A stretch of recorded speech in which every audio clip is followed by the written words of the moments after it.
Hello and welcome to the Energy Resilience Lab.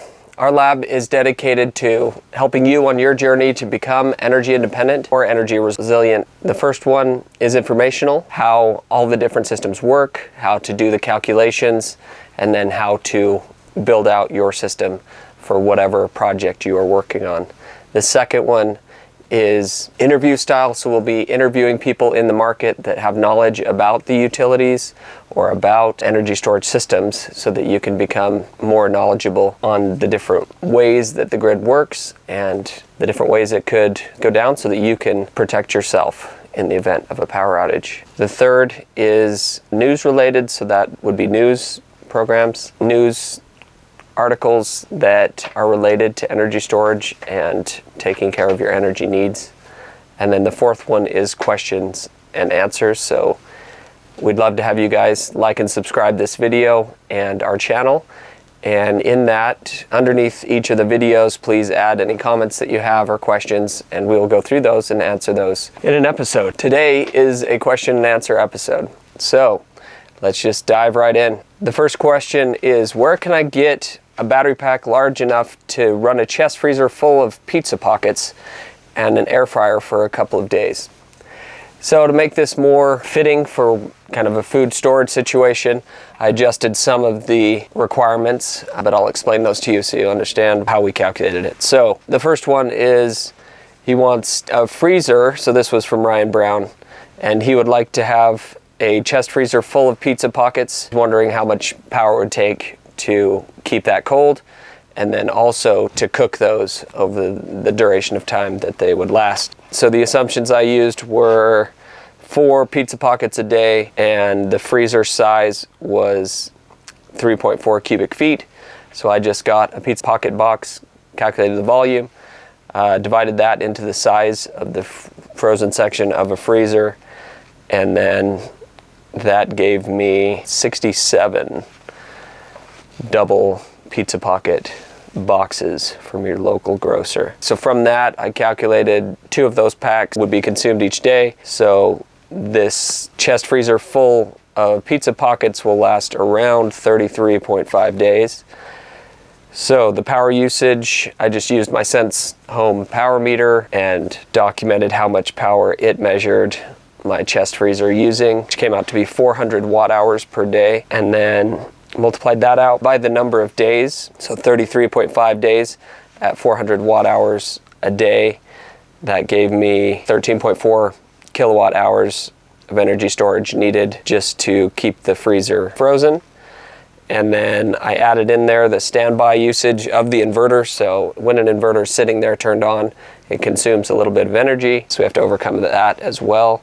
So over the 33.5 days, it would take 33.16 kilowatt hours just to keep the inverter on and operating. And then I took 2 of the pizza pockets, put them in my air fryer, and I used a just wall-based kilowatt power meter, measures the kilowatt hours, and it turned out that cooking 2 pizza pockets in an air fryer, these were double meat pizza pockets, so that's critical, but it took 364 watt hours per set of 2, cook those in the air fryer.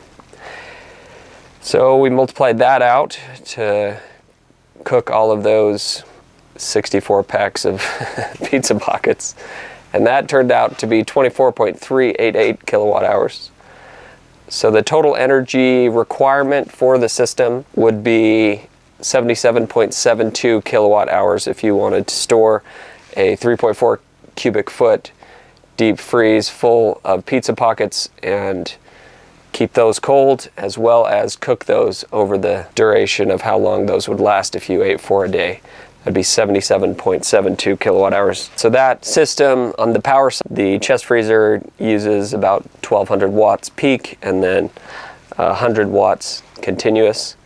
So that power isn't too bad. And then on the air fryer, it measured, so it actually has an element and it turns off and on every 100 milliseconds or so, it looks like, and it uses 1717 watts. So it is sized perfectly to work on a breaker in your kitchen. So it's using all the power on that breaker to keep that air fryer going. So that's why they're so fast heating up. But yeah, so to get that large of a system, so this is assuming that you're going to take the energy storage system and just make a resilient system. So there's no other power inputs. You don't have a generator to charge it. You don't have solar to charge it.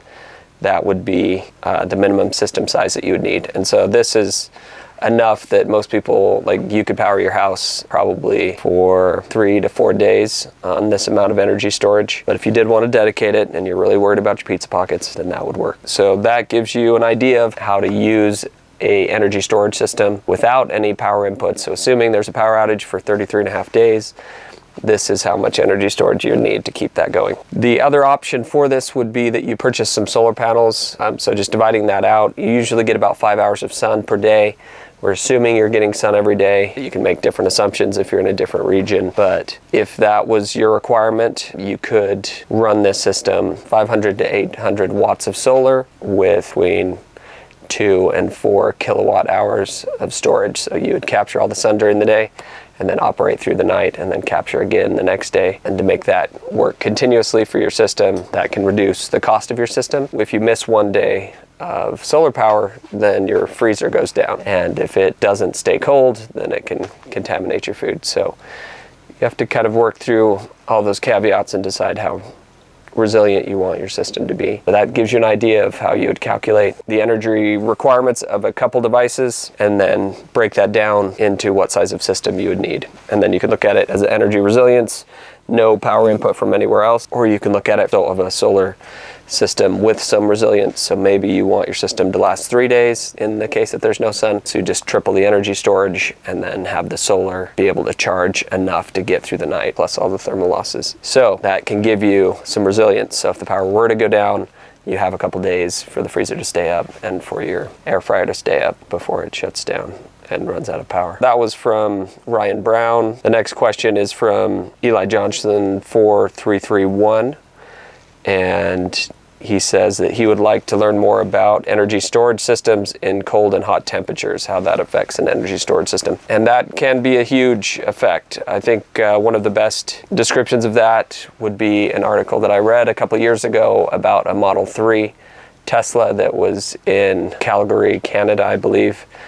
And they just took the Tesla, they had it plugged in, and they heated the cabin while it was plugged in.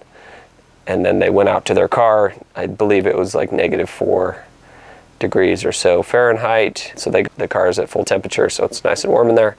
They drive to the store, park the car, go in, do their shopping. And then on the app, they ask the car to heat up again, so it heats the car again. And then on their way home, they just drive it home, park it, and replug it in. And what they figured out was that about a third of the energy storage in the vehicle was utilized to heat the battery. So in the case of a Tesla, you have to keep very precise control on the battery pack with regards to temperature.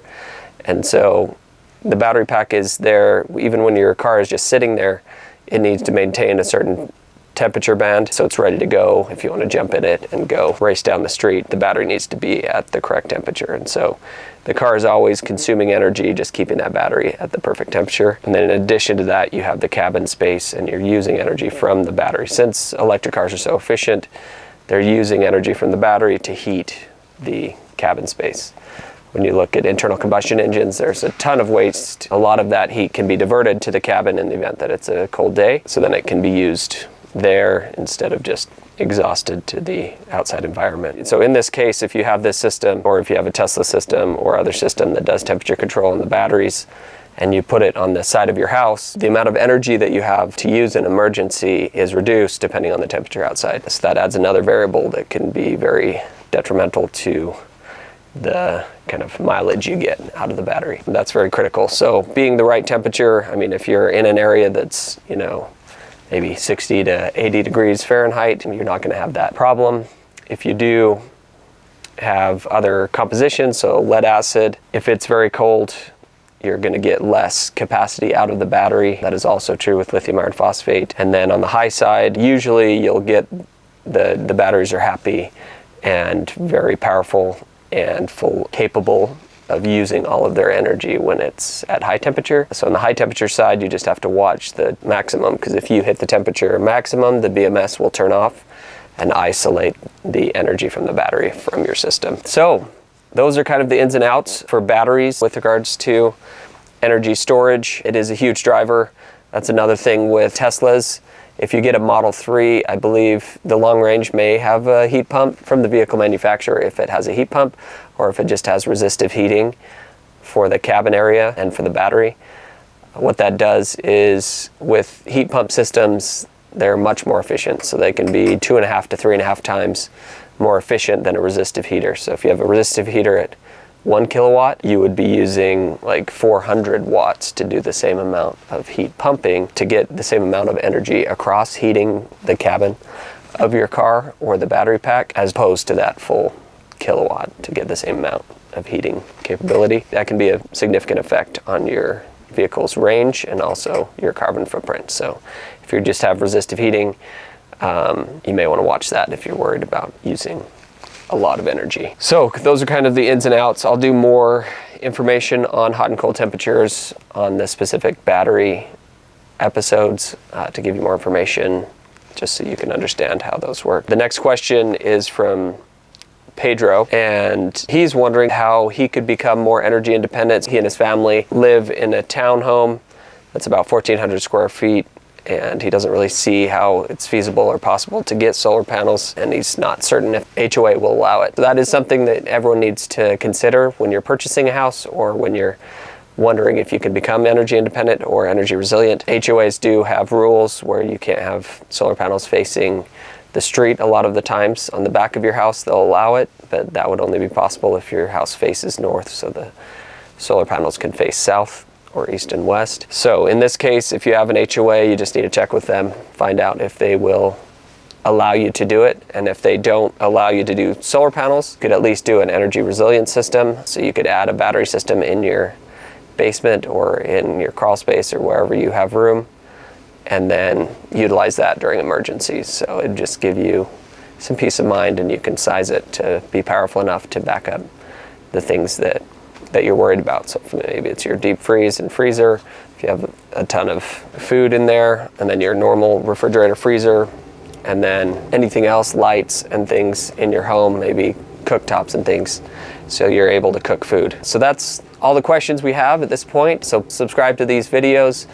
Please add your comments and questions after each video. Any comments or questions that get spurred by the video, that'd be great to hear. If you guys have any recommendations, or if you're interested in learning different things about energy storage, resilience, or energy independence, please add your comments and I will read all of them. Thank you, and have a great day. We'll talk to you guys next time. Bye.